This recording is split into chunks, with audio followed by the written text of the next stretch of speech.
प्राचीन समय की बात है। किसी नगर में एक बड़ा लखपति सेठ रहता था। पूरे नगर में उसका घर सबसे आलीशान था। सेठ की पत्नी बड़ी रूपवान थी। पूरे नगर में कोई भी स्त्री सेठ की पत्नी से सुंदर नहीं थी। प्रिय दर्शकों, उस सेठ के घर में एक पीपल का पेड़ था। पेड़ के नीचे एक बूढ़ा नेवला रहता था। सेठ और सेठानी उस नेवले का खूब ध्यान रखते, हर रोज खाना पानी देते और उसे खूब प्यार करते। प्रिय दर्शकों, सेठ व्यापार के काम से कई दिनों के लिए से बाहर जाता रहता था। प्रिय दर्शकों, एक दिन नेवला सेठ की पत्नी से कहता है कि हे सेठानी जी, आपको अपने पति को किसी औरत के साथ अकेला छोड़कर नहीं जाना चाहिए। तब सेठानी कहती है कि नेवला, तुम ऐसा क्यों कह रहे हो प्रिय दर्शकों? तब नेवला कहता है कि सेठानी जी, यह बात मैं आपको एक कहानी के माध्यम से बताता हूं। आप ऐसे नहीं समझेगी। मैं आपको एक कहानी सुनाता हूं प्रिय दर्शकों। तब सेठानी कहती है कि ठीक है नेवला, तुम कहानी सुनाओ।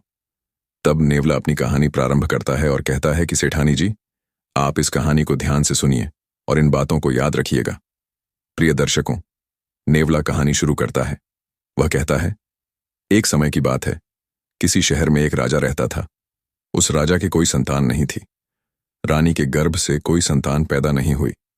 राजा बहुत दुखी होता था। राजा जब भी बाहर निकल करके जाता तो कुछ लोग उससे कहते थे कि यह राजा निर्बंसिया है और इसकी रानी बांझ है। ये दोषी राजा है, इसके जो सुबह सुबह दर्शन कर लेता है तो उसके लिए पूरे दिन में नुकसान ही होता है। ऐसे शब्द सुनकर राजा बड़ा दुखी होता था। रानी से भी कुछ नहीं कहता था। शहर के लोग राजा के लिए जब इस तरह से बार बार ताने मारने लगे कि यह राजा तो निर्बंसिया है, तो राजा बहुत दुखी रहने लगा, उदास रहने लगा। एक बार क्या हुआ कि अपनी रानी के साथ में राजमहल में शाम के समय टहल रहा था। राजा का चेहरा उदास था। राजा बार बार अपने दिमाग में यही सोचता था कि भगवान, तूने हमें कौन से जन्म की सजा दी है जो हमारे घर में एक भी संतान नहीं हुई, ना बेटा हुआ ना बेटी हुई। पता नहीं हमने कौन से जन्म में ऐसे पाप किए थे जो इस जन्म में हमको भुगतना पड़ रहा है। हम समाज में जिधर भी जाते हैं लोग हमारे लिए ताने मारते हैं कि राजा तो निर्बंसिया है, इसके दर्शन करना गलत है और इसकी रानी बीमार है। ए परमात्मा, ऐसे ताने सुन सुन कर के मैं बहुत दुखी हो रहा हूं। ये राजा अपने दिमाग में सोच रहा था, रानी के साथ राजमहल में टहल रहा था। अब ऐसी कौन सी पत्नी होगी जो अपने पति के चेहरे पर उदासी देख करके यह न समझ पाए कि हमारे पति पर कोई संकट है, कोई मुसीबत है। बहुत देर तक वे रानी अपने महाराज के चेहरा की ओर देख रही हैं। थोड़ी देर के बाद में रानी ने पूछा, आज बात क्या है? आप जब भी महल में हमारे साथ टहलते हैं तो आपका चेहरा खुश रहता है, लेकिन आज आपका चेहरा उदास है, आपके चेहरे पर चिंता है। महाराज, आज बात क्या है प्रिय दोस्तों? नेवला आगे कहता है कि राजा ने समझाया, रानी तुम्हें इससे क्या मतलब है? चेहरा पर हमारी उदासी है, तुम इस बात को क्यों पूछ रही हो? तब रानी ने कहा, क्या मैं तुम्हारी अर्धांगिनी नहीं हूं? क्या मैं तुम्हारी पत्नी नहीं हूं? क्या मेरा हक नहीं बनता है कि तुम्हारे ऊपर कोई संकट या मुसीबत आए तो उस पर साथ देना और संकट के बारे में जानना? क्या यह मेरा हक नहीं है प्रिय दर्शकों? रानी के ऐसे शब्द सुनकर के राजा ने तब कहा कि रानी, जब तुम हमारी चिंता का कारण, उदासी का कारण पूछती हो तो सुनो।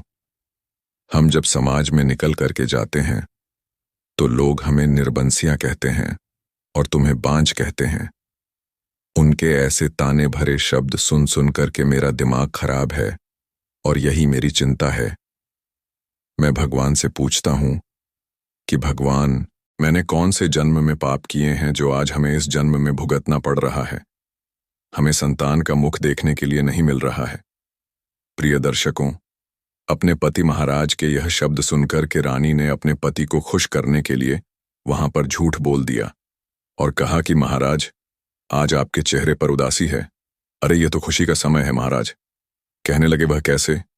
तब रानी ने जवाब दिया, महाराज, हमारा गर्भ ठहर चुका है और कुछ दिनों के बाद मैं एक संतान को जन्म देने वाली हूं। राजा ने कहा, क्या तुम सत्य कह रही हो? झूठ तो नहीं बोल रही हो? रानी ने कहा, नहीं महाराज, मेरे तो गर्भ ठहर चुका है, संतान होने वाली है और आपके चेहरे पर उदासी अच्छी नहीं लगती। आप मुस्कुराए। ये सच है कि मेरे गर्भ ठहर चुका है। मैं झूठ नहीं बोलती प्रिय दर्शकों। तो राजा ने रानी की बात पर विश्वास किया। उसके बाद में राजा के चेहरे पर खुशी झलकने लगी। राजा बहुत ही प्रसन्न हुआ। प्रिय दर्शकों, उधर रानी ने अपने पति को खुश करने के लिए झूठ बोल दिया था, लेकिन गर्भ नहीं ठहरा था। गर्भ में कुछ भी नहीं था।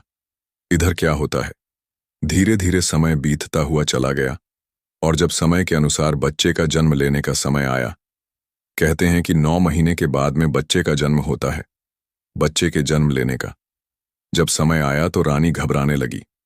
रानी विचार करने लगी, मैंने अपने महाराज को खुश करने के लिए झूठ बोला है, लेकिन मैं क्या करूंगी।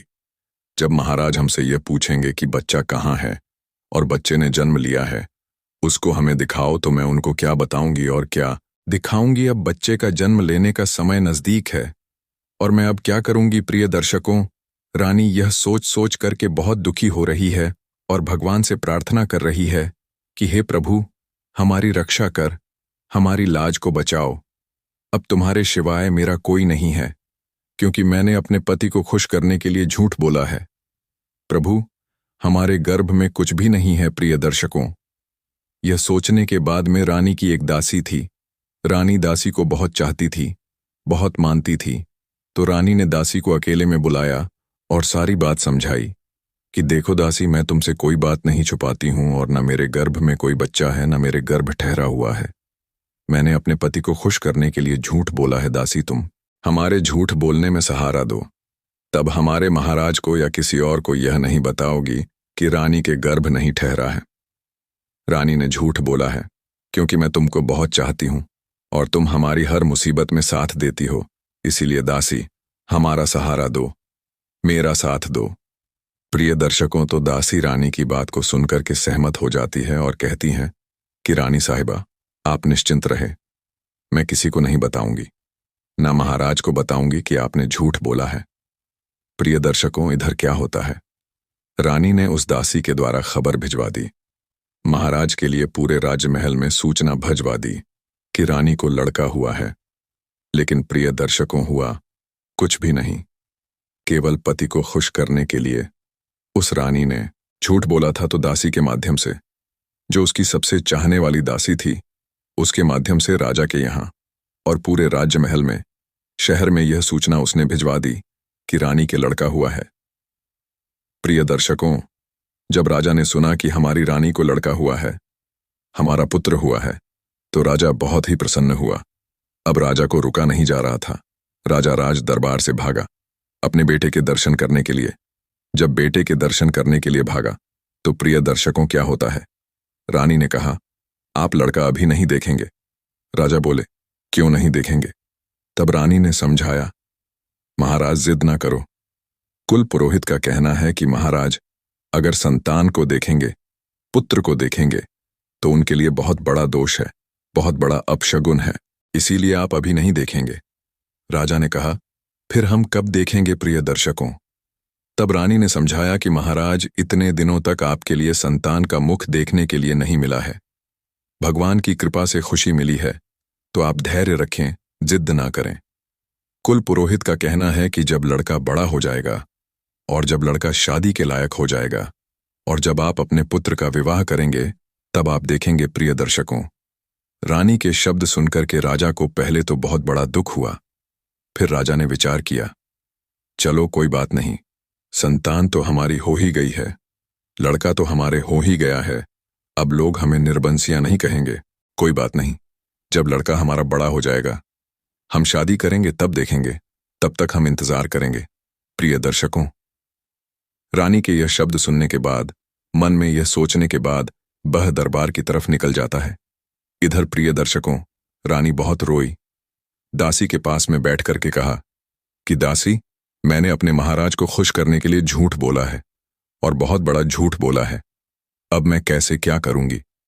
मैंने लड़के के जवान होने तक मैंने झूठ बोल दिया है, लेकिन जब लड़का जवान होगा, जब शादी के लायक हो जाएगा और जब हमारे लड़के के विवाह के लिए लोग आएंगे, तब मैं कैसे इस बात को छिपा पाऊंगी। दासी, मैं क्या करूंगी। प्रिय दर्शकों, तो दासी ने समझाया, रानी साहिबा घबराइए नहीं, जब आपने इतने समय तक झूठ बोल लिया है, बच्चे के जन्म होने पर झूठ बोल लिया है, तो आप उस दिन का भी इंतजार करिए जिस दिन लड़के की उम्र शादी करने का होगा उस दिन का भी इंतजार करिए, आगे के लिए। फिर कुछ और रास्ता देखेंगे, कुछ और सोचेंगे। प्रिय दर्शकों, तो दासी ने रानी को समझाया। धीरे धीरे समय व्यतीत हो गया। लगभग 24 साल हो गए तो राजा ने सोचा कि अब हमारा लड़का नौजवान हो गया होगा। इधर उस राजा के लड़के की शादी के लिए रिश्ते आने लगे, विवाह करने वाले लोग आने लगे। दूर दूर के राजा महाराज अपनी लड़की का विवाह, अपनी लड़की का रिश्ता लेकर के उस राजा के पास आने लगे और राजा से कहने लगे कि राजा साहब, आप अपने लड़के को दिखाओ। हम अपनी राजकुमारी का रिश्ता तुम्हारे राजकुमार के साथ तय करना चाहते हैं। प्रिय दर्शकों, तो राजाओं की बात को सुनकर के, विवाह करने वाले लोगों की बात को सुनकर के राजा अपनी रानी के पास में पहुंचा और रानी से जाकर के कहा कि रानी, शादी वाले आए हैं। दूर दूर के राजागण अपनी राजकुमारी का रिश्ता ले लेकर के आए हैं और हमारे लड़के को देखना चाहते हैं। कहाँ है तुम्हारा लड़का? कहाँ है हमारा पुत्र? उसको दिखाओ और हम दरबार में उसे शान से ले जाएं और उनको दिखाएं और कहे कि यह हमारा पुत्र है।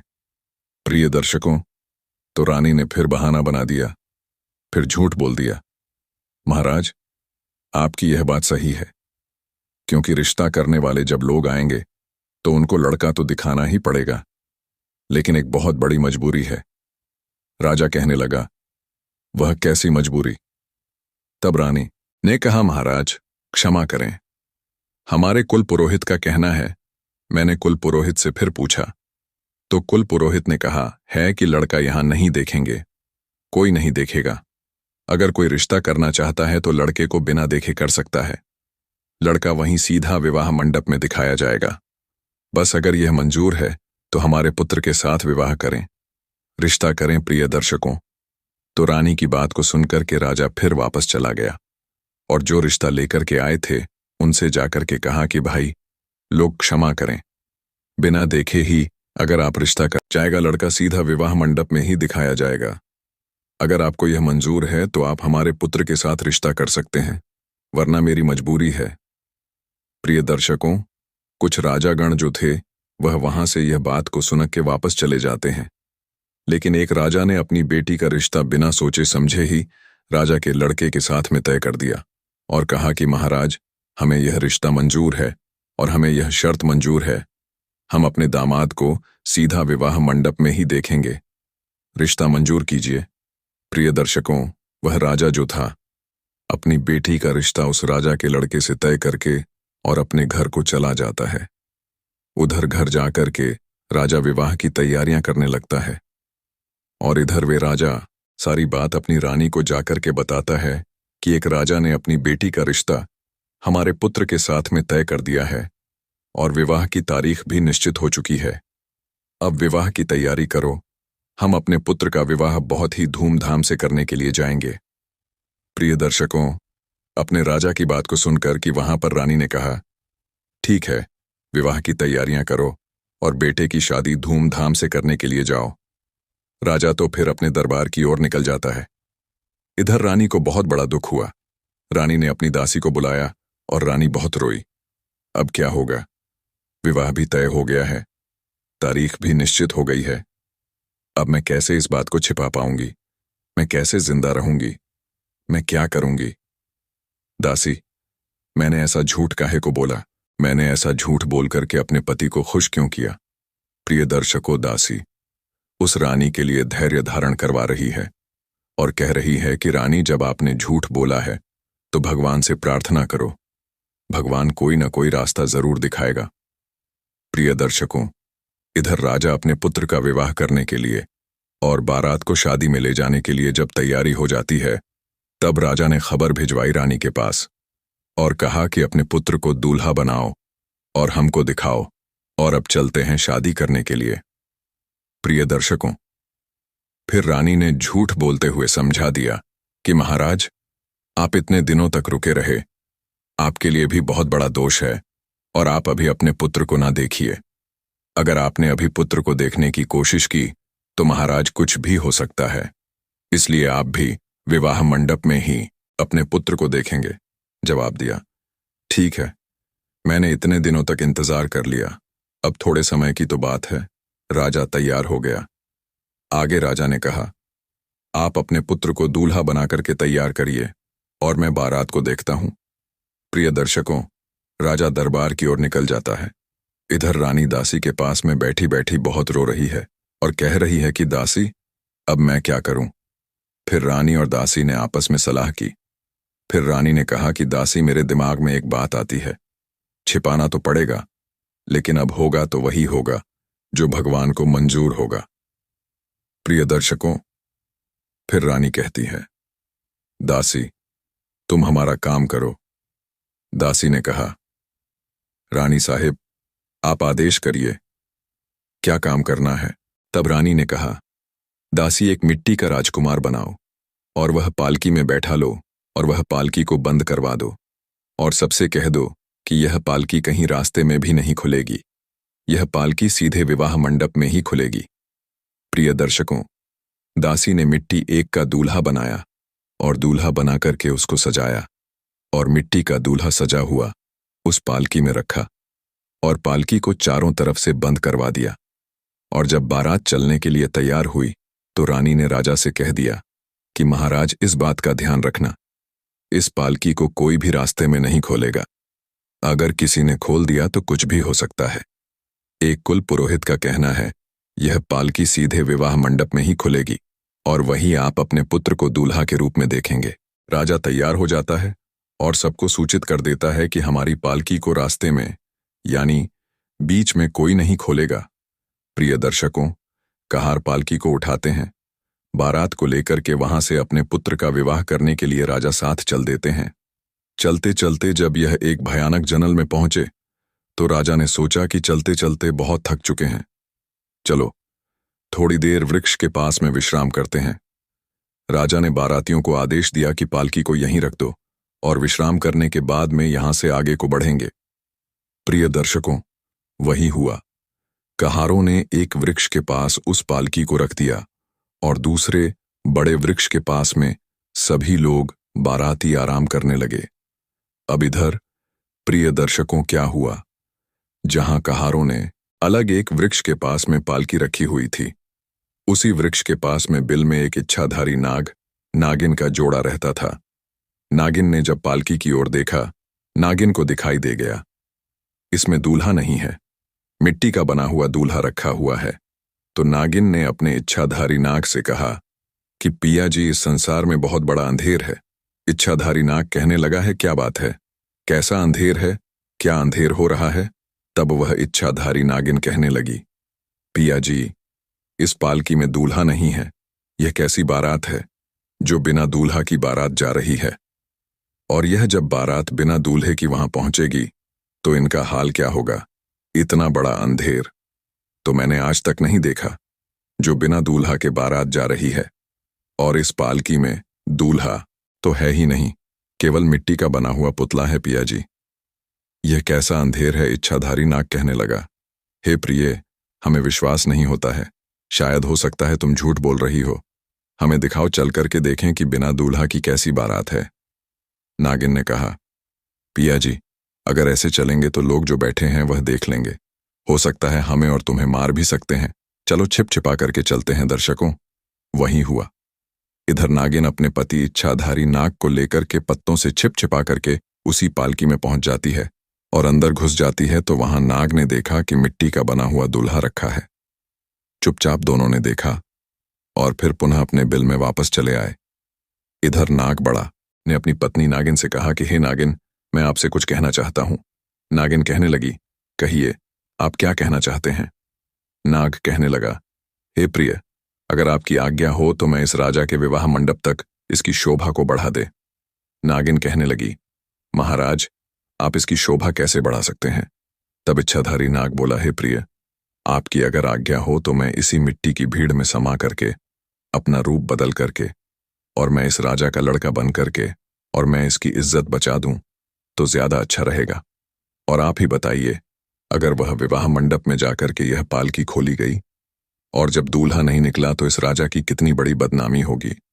और जहां यह राजा अपने पुत्र का विवाह करने के लिए जा रहा है, उस राजा की भी कितनी बड़ी बदनामी होगी। अगर आपकी आज्ञा हो प्रिय, तो मैं इस राजा का लड़का बन करके इसके विवाह मंडप तक इसकी शोभा बढ़ा लूं। प्रिय दर्शकों, अपने पति इच्छाधारी नाग की यह बात सुनकर के नागिन कहने लगी, महाराज, आप पर भरोसा भी है, विश्वास भी है, लेकिन मुझे डर लगता है, क्योंकि आप दूल्हे का भेष बना करके उस राजा की बेटी से जब विवाह करेंगे तो आप उसके प्रेम के जाल में फंस जाएंगे और हमको भूल जाएंगे।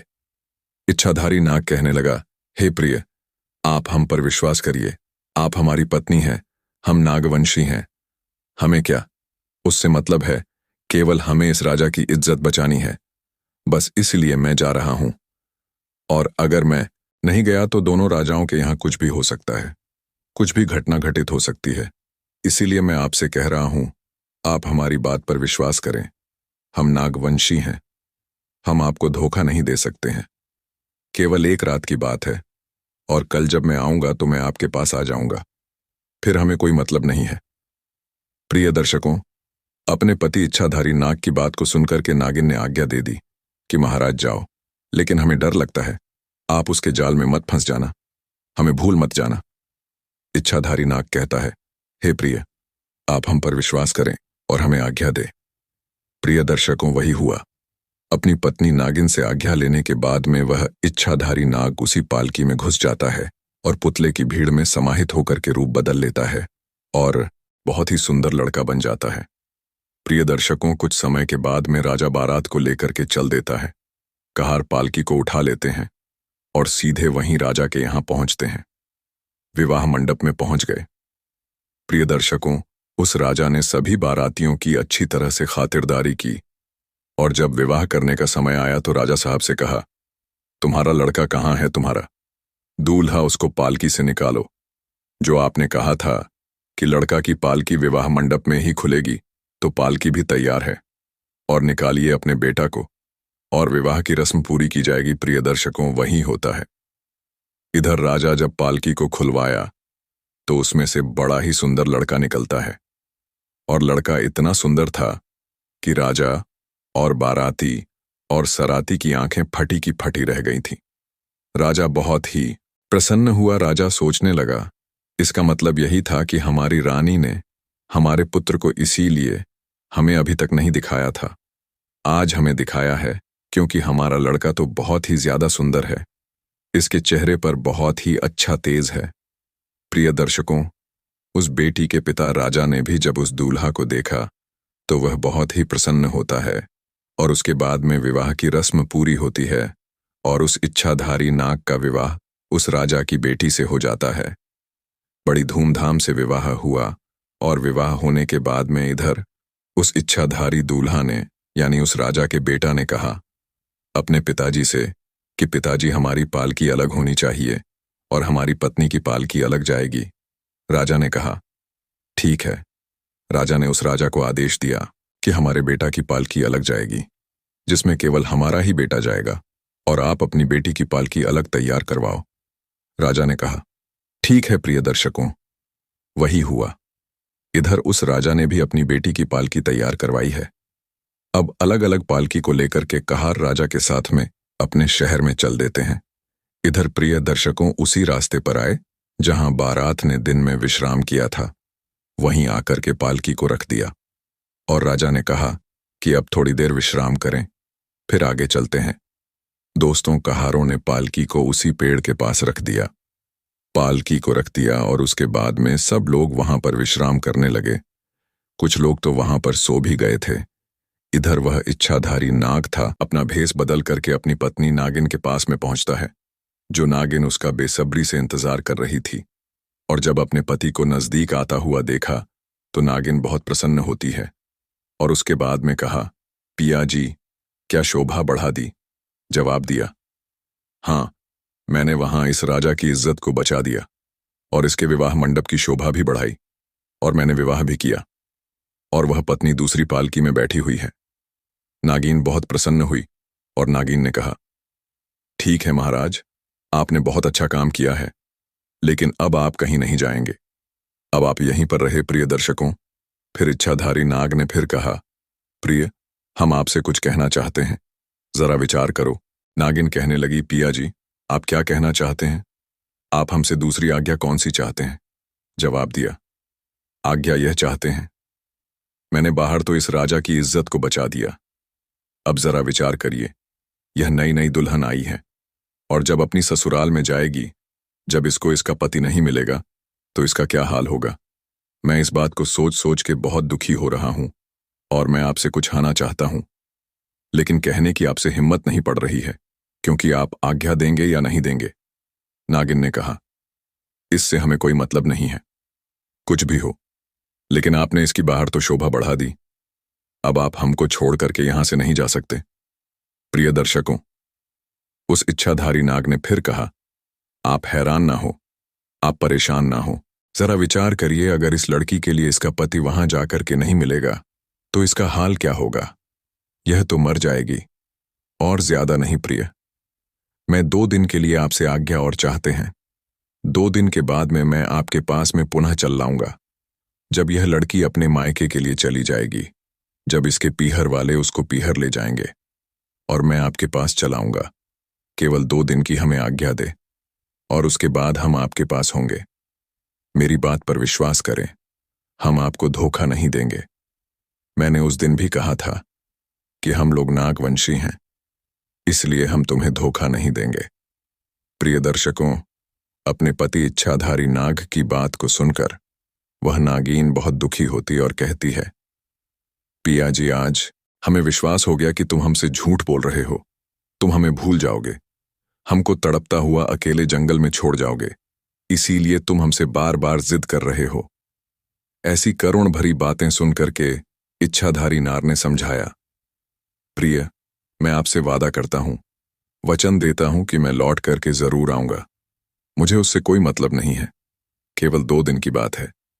2 दिन की हमें आज्ञा दे दें। आप चिंता ना करें, आपको मैं धोखा नहीं दूंगा। मैं तुरंत ही लौट कर करके आऊंगा।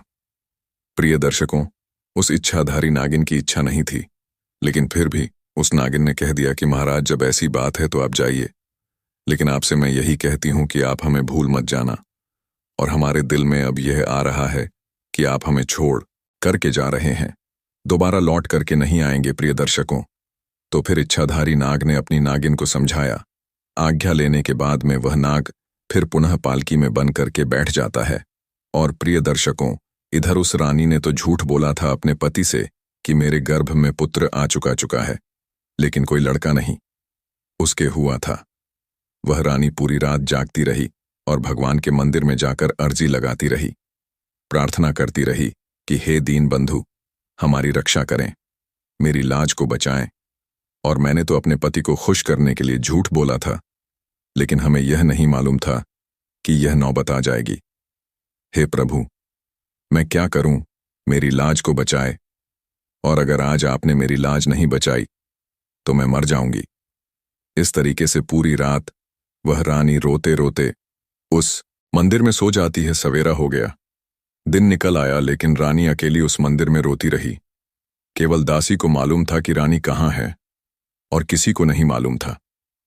प्रिय दर्शकों, इधर राजा अपने पुत्र बधू और पुत्र की पालकी को लेकर के अपने घर पर पहुंचता है, और इधर जब दासियों ने, दरबारियों ने दूल्हे और दुल्हन की पालकी की सुंदरता को देखा, और जब उस दासी ने देखा कि राजा का पुत्र भी आया हुआ है, उसे तो मालूम था कि रानी का कोई पुत्र नहीं हुआ है। फिर दूसरी दासी ने कहा कि पुत्र दुल्हन के साथ में आया हुआ है, तो उस दासी की आंखें चकमाका गई, आश्चर्य में पड़ गई, और फिर उसके लिए खुशी का ठिकाना नहीं रहा। प्रिय दर्शकों, वह दासी उस मंदिर में भागी जिस मंदिर में रानी माथा पटक रही थी और भगवान से अपनी अर्जी लगाई हुई थी। दासी भागते हुए पहुंचती है मंदिर में, सारी बात रानी को बताती है और कहती है, हे रानी साहिबा, भगवान ने तुम्हारी बात सुन ली है। तुम्हारे पुत्र बधू तुम्हारे पुत्र के साथ में आई है और तुम्हारा पुत्र बहुत सुंदर है। सब देखने वाले उसकी ओर देख रहे हैं। प्रिय दर्शकों, जब रानी ने अपनी दासी के यह शब्द सुने तो बार बार भगवान के लिए धन्यवाद करती है। खुशी के आंसू छलक आए और भगवान को धन्यवाद करने के बाद में दासी के साथ में वह रानी घर पर आती है और अपनी पुत्र बधू को बड़े सम्मान सहित घर में ले जाती है। अपने बेटे को सीने से लगा लेती है, कलेजे से चिपका लेती है, क्योंकि उसने तो झूठ बोला था। उसने सोचा, यह प्रभु का प्रसाद है, यह प्रभु की कृपा है, इधर प्रिय दर्शकों, उस राजा के खुशी का ठिकाना नहीं रहा। अब तो राजा खुशी से खूब दान लुटा रहा है, दावत कर रहा है। राजा के यहाँ खुशियां ही खुशियां मनाई जा रही हैं। इधर प्रिय दर्शकों, क्या हुआ? अब वे जो इच्छाधारी नाग दूल्हा बनकर के गया था, उसका पति बनकर के गया था, अब वह उस लड़की के प्रेम जाल में फंस जाता है और धीरे धीरे वह अपने इच्छाधारी नागिन को भूलने लगा। 2 दिन की कहकर गया था कि मैं 2 दिन के बाद में लौट आऊंगा, लेकिन 2 दिन की बजाय 2 महीने हो गए। महीना बीत गया, लेकिन उस इच्छाधारी नाग ने उस लड़की के प्रेम के बंधन में फंस करके अपने इच्छाधारी नागिन को भुला दिया। उसके प्रेम में इतना खो चुका था कि वह अपनी इच्छाधारी नागिन पत्नी को बिल्कुल भूल चुका था।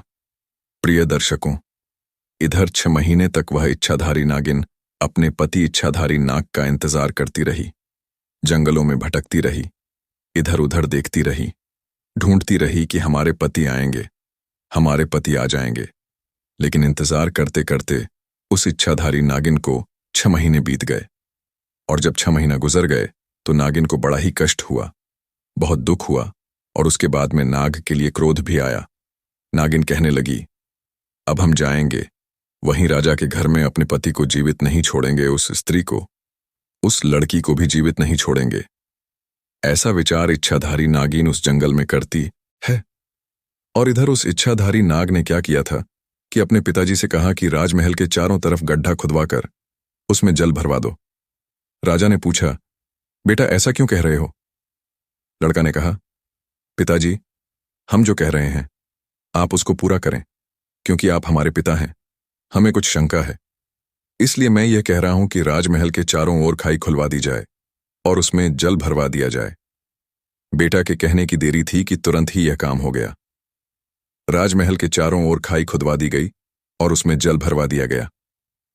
अब प्रिय दर्शकों, वह इच्छाधारी नाग विचार करता है कि हमारी वह नागिन अब नहीं आ पाएगी जिसको मैं भूल चुका हूं। अब मैं प्रेम से इस लड़की के साथ ही सारी जिंदगी मैं बिताऊंगा। ऐसा इच्छाधारी नाग ने विचार किया। निश्चिंत होकर के वे राजमहल में अपनी पत्नी के साथ में रहने लगा था। इधर प्रिय दर्शकों, 2 महीने के बाद क्रोध में आकर के नागिन जब उस लड़की को डसने के लिए चलती है, राजा के राजमहल के पास में आती है, उसने क्या देखा कि राजमहल के चारों ओर थाई खुदी है, पानी भरा हुआ है। इच्छाधारी नागिन समझ गई, इसका मतलब है कि हमारे पति नाग ने हमें मरने के लिए यह जाल बिछाया है। अब तो उसे और ही गुस्सा आ गया और सोचने लगी कि हम अपने पति को भी जीवित नहीं छोड़ेंगे। प्रिय दर्शकों, वह इच्छाधारी नागिन अब इधर उधर रास्ता ढूंढती है, कहीं पर रास्ता मिल जाए तो मैं जल्दी से अपने पति के पास में पहुंच जाऊं, उस लड़की के पास में पहुंच जाऊं। कुछ समय के बाद में थोड़ी सी जगह राजमहल में जाने के लिए उस नागिन को मिल जाती है, और उसी के रास्ते में नागिन जो थी वहीं पहुंची जहां वह इच्छाधारी नाग यानी कि नागिन का पति नाग उस लड़की के साथ में जिस लड़की से विवाह किया था, उसी पत्नी के साथ पलंग पर सो रहा था। जब इच्छाधारी नागिन पहुंची तो अपने पति को सोता हुआ उस लड़की के पास में देखा तो उस इच्छाधारी नागिन को बहुत बड़ा क्रोध आया। सोचने लगी, विचार करने लगी, यह जोड़ी तो बहुत ही सुंदर है, मैं इस जोड़ी को कैसे खत्म करूं? अगर मैं अपने पति को मारती हूं तो इस लड़की का क्या हाल होगा? यह पति के बिना मर जाएगी। अगर हम इस लड़की को डसती हूं तो हो सकता है हमारे पति इसके प्रेम जाल में इतने फंसे हुए हैं, कहीं हमारे पति आत्महत्या ना कर लें, कहीं हमारे पति मर ना जाए, मैं तो विधवा हो ही जाऊंगी। कहीं ऐसा ना हो जाए कि ये दूसरी लड़की भी विधवा हो जाए, कहीं ऐसा ना हो कि हमारा पति मर जाए। प्रिय दर्शकों, यह विचार करने के बाद में क्रोध भरी नागिन ने ना तो अपने पति को मारा और ना ही उस लड़की को डसा, और नतीजा यह हुआ कि उस नागिन ने सोचा कि ना, यहीं पर मैं फन पटक पटक के अपनी जान दे दूंगी। प्रिय दर्शकों, वही हुआ। उस नागिन ने पलंग के पास ही अपना फन पटक पटक करके वहां जान दे दी। इधर जब वह नागिन मर जाती है, सवेरा होता है। जब सवेरा होता है तो उस इच्छाधारी नाग की जो दूसरी पत्नी थी वह उठ करके बिना कुछ देखे ही काम करने के लिए चली जाती है। और इधर वे इच्छाधारी नाग जब उठता है और जैसे ही उठता है उसकी नजर उसकी नागिन पर पड़ती है, जो नागिन मरी पड़ी थी। अपनी नागिन को मरा हुआ देखा बुरी तरीके खून से लथपथ अपनी नागिन को उठा करके रोने लगा और पछताने लगा और बार बार एक ही शब्द कहने लगा कि मेरी प्राण प्यारी तुम मर गई, लेकिन तुम कुछ कह के ना गई। तुमने ऐसा क्यों किया? मैंने तुमको भुला दिया। मैं तुम्हारे बगैर कैसे रह पाऊंगा? अरे तुम हमारी पहली पत्नी हो। तुमने हमारे साथ ऐसा प्रेम निभाया है जो तुमने जान दे दी। यह सोच करके उसी मरी नागिन को गर्दन में डाल करके और पागलों की तरह वह लड़का राजमहल से बाहर निकलता है और वहां से चलने लगता है और कहने लगता है, रोने लगता है कि तुम मर गई, लेकिन कुछ कह के नहीं गई। प्रिय दर्शकों, यह थी एक इच्छाधारी नाग और नागिन की प्रेम कहानी। ऐसा था उस नागिन का प्रेम, अपने पति इच्छाधारी नाग के प्रति ऐसा प्रेम निभाया जो अपनी स्वयं जान दे दी, लेकिन अपने पति की जान नहीं ली।